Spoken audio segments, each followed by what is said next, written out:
നടൻ കൃഷ്ണകുമാറിന്റെയും മകളുടെയും ഹർജി പരിഗണിക്കുന്നത് മാറ്റിവെച്ചു. ക്രൈംബ്രാഞ്ച് റിപ്പോർട്ട് ഫയൽ ചെയ്യാത്തതുകൊണ്ടാണ് ഹർജി മാറ്റിയത്.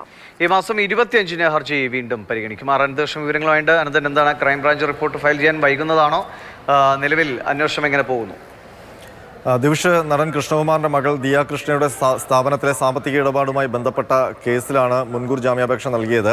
ഈ സ്ഥാപനത്തിൽ പണം തട്ടിയെടുത്തു എന്ന് ആരോപിക്കപ്പെടുന്ന സ്ത്രീകൾ 3 ജീവനക്കാർ, അവർ കൃഷ്ണകുമാറും കുടുംബവും അവരെ തട്ടിക്കൊണ്ടുപോയി എന്നുള്ളൊരു പരാതി നൽകിയിരുന്നു. അതിൽ മ്യൂസിയം പോലീസ് കേസെടുത്തിരുന്നു. ഈ കേസുമായി ബന്ധപ്പെട്ടാണ് കൃഷ്ണകുമാറും മകൾ ദിയ കൃഷ്ണയും തിരുവനന്തപുരം മജിസ്ട്രേറ്റ് കോടതിയിൽ മുൻകൂർ ജാമ്യാപേക്ഷ നൽകിയത്. ഇന്ന് കോടതി ഈ ജാമ്യഹർജി പരിഗണിക്കുമ്പോൾ ക്രൈംബ്രാഞ്ച് റിപ്പോർട്ട് സമർപ്പിച്ചിരുന്നില്ല. അതുകൊണ്ട് തന്നെയാണ് ഈ ഹർജി വീണ്ടും പരിഗണിക്കുന്നത് മാറ്റിയത്. ഈ മാസം 25-ന് ഈ ഹർജി പരിഗണിക്കും.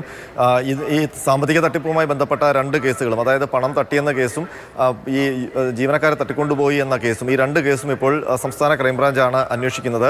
ജവഹർ നഗർ യൂണിറ്റാണ് അന്വേഷിക്കുന്നത്. ക്രൈംബ്രാഞ്ച് ഡിവൈഎസ്പി ഇന്നലെ കൃഷ്ണകുമാറിന്റെ വീട്ടിലെത്തി ദിയ കൃഷ്ണയുടെ മൊഴി ഈ കേസുമായി ബന്ധപ്പെട്ട് രേഖപ്പെടുത്തിയിരുന്നു. ദിവിഷം. ശരി, അനന്തകൃഷ്ണനാണ് വിവരങ്ങൾ നൽകിയത്.